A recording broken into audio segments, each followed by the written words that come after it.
Ganga versus মঙ্গা। লোভী বউ বড় মোড়ক। সেদিন সংক্রান্তির উৎসব ছিল। সারা গ্রামের লোক উৎসবের কাজে ব্যস্ত ছিল। গঙ্গা আর মঙ্গা মিলে উৎসবের জন্য রান্না করছিল। সেই রান্নার সুন্দর গন্ধে সারা বাড়ি ভরে গেছিল। এই গন্ধে মঙ্গার ম্যাজিক্যাল ল্যাম্পের ভিতরে শুয়ে থাকা জিনের ঘুম ভাঙে, আর ও বাইরে বেরিয়ে বলে, আরে বাহ, কি সুগন্ধ! এই সংক্রান্তির উৎসবে তো এই খাবারের সুগন্ধে তো পুরো গ্রাম ভরে গেছে। কেউ আমাকে দেখছে না তো? এই ভেবে ও এদিক ওদিক দেখে চুরি করে খাবারগুলো খেতে থাকে। তখন ওখানে মঙ্গা এসে জিনিকে খাবার খেতে দেখে ফেলে, আর মনে মনে ভাবে, উফ জিনি, কোনো কাজ ঠিক মতন করিস না, কিন্তু আমি এত কষ্টে রান্না করেছি, সেগুলো তুই খেয়ে নিচ্ছিস। দাঁড়া, তোকে মজা দেখাচ্ছি। এই ভেবে মঙ্গা গঙ্গার গলা নকল করে বলে, কি করছিস তুই? এই শুনেই জিনি ভয় পেয়ে যায় যে সত্যি সত্যি গঙ্গা এসে গেছে, আর দৌড়ে গিয়ে প্রদীপের মধ্যে ঢুকে পড়ে। এই দেখে মঙ্গা খুব হাসে।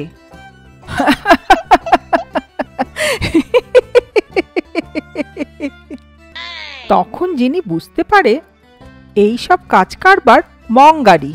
বাইরে বেরিয়ে জিনি মঙ্গাকে বলে, এইসব কি দিদি? সবসময় আমার উইকনেসগুলো নিয়ে পেছনে লেগে থাকো। এইসব আপনার ঠিক মনে হয় কি? এইভাবে জিনি জানতে চায়। তখন মঙ্গা বলে, তাই নয় তো কি, চুরি করে আমাদের সব খাবার খেয়ে নিলি, এটা ঠিক করলি তুই? এইভাবে মঙ্গা রেগে গিয়ে বলে। তখন জিনি বলে, আহা, কিছু নয় দিদি, আমি শুধু চেখে দেখছিলাম যে নুন আর ঝালটা সব ঠিক আছে কিনা। এমনিতেও আমি তো তোমার একমাত্র জিনি ভাই। তুমি কি আমার জন্য কিছু একটা ভালো মন্দ বানাতে পারবে নাকি? এইভাবে জিনি বলে, আমিও তো তোমার একমাত্র দিদি, তুমি আমার জন্য কোনো কাজের কাজ করতে পারো নাকি? এইভাবে মঙ্গাও জিনি ভাইকে বলে। তখন জিনি একটু চিন্তা করে বলে, ঠিক আছে দিদি, এইসব চলবে না। আমরা দুজনে না একটা ডিল করি। আমি তোমাকে পয়সা কামানোর খুব ভালো উপায় বলবো, আর তুমি আমার জন্য সুস্বাদু খাবার বানিও, ঠিক আছে? এইভাবে জিনি বলে। তখন মঙ্গা বলে, আচ্ছা ঠিক আছে তোর ডিল, আগে তো তুই আমায় আইডিয়াটা বল। এইভাবে গঙ্গা জিজ্ঞাসা করে, প্রতি বছর আমাদের গ্রামে সংক্রান্তির সময়তে লোকেরা মুরগিদের দাও প্যাচ খেলে।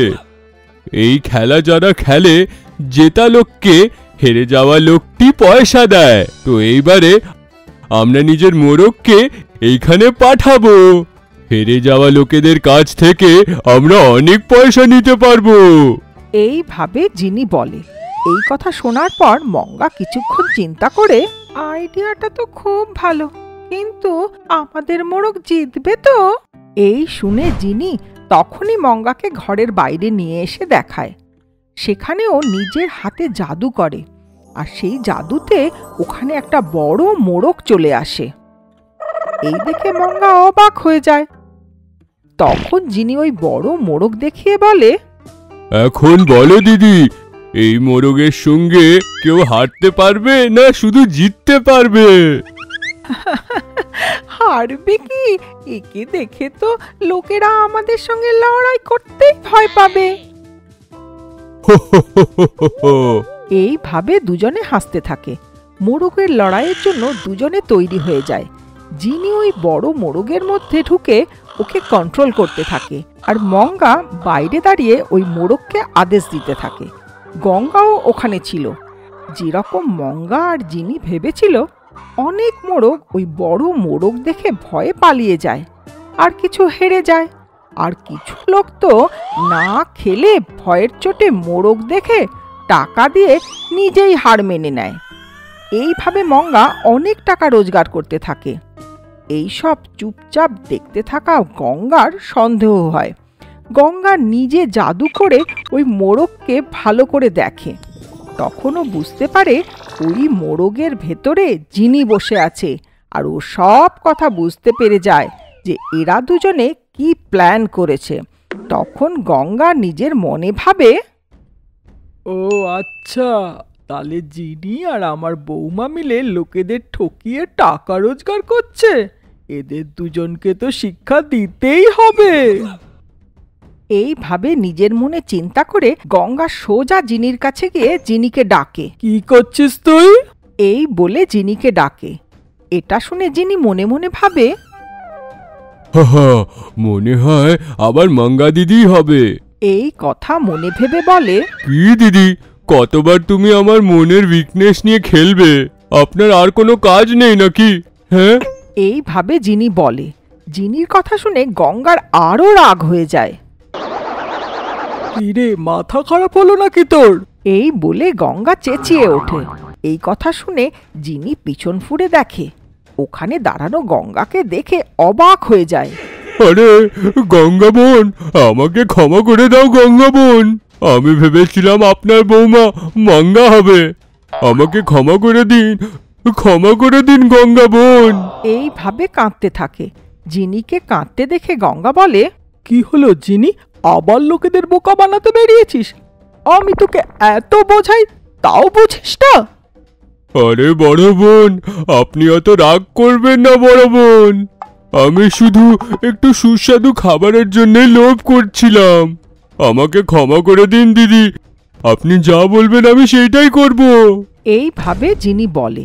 তখন গঙ্গা বলে, এখনই যেন এই বড় মোড়কটা টুকরো টুকরো হয়ে যায়, সবাই যেন জানতে পারে এটা নকল মোড়ক, বুঝেছিস? এইভাবে গঙ্গা হুকুম দেয়। গঙ্গার হুকুম অনুযায়ী জিনি ওই বড় মোড়কটা টুকরো টুকরো করে দেয়। তারপর দৌড়ে গিয়ে ম্যাজিক ল্যাম্পে লুকিয়ে পড়ে। জায়েন্ট মোড়ক টুকরো হয়ে যেতেই ওই লোকেরা বুঝতে পারে এটা নকল মোড়ক। তখন সবাই নিজেদের বোকামির জন্য রেগে যায়। সবাই মিলে গঙ্গার উপর রেগে যায় আর ওকে মারতে আসে। তখন গঙ্গা এসে তাদের বুঝিয়ে সুজিয়ে টাকা ফেরত দিয়ে তাদের ঘরে পাঠিয়ে দেয়। এই দেখে মঙ্গা নিজেকে বাঁচানোর জন্য বলে, থ্যাংক ইউ শাশুড়ি মা, সময় মতন এসে আপনি আমায় বাঁচিয়ে দিলেন। এইভাবে বলে, কিন্তু মনে মনে, ছি, এইসব জিনিস জন্যই হলো, আমি ওকে ছাড়বো না। এই কথা ভেবে জিনির কাছে পৌঁছায়। জিনি ভয়ের চোটে কাঁপছিল আর ল্যাম্পের মধ্যেই লুকিয়েছিল। সব গন্ডগোল করে ল্যাম্পে গিয়ে লুকিয়ে আছিস? চল বেরিয়ে আয়, আজ আমি তোকে ছাড়বো না। এইভাবে মঙ্গাকে বলে।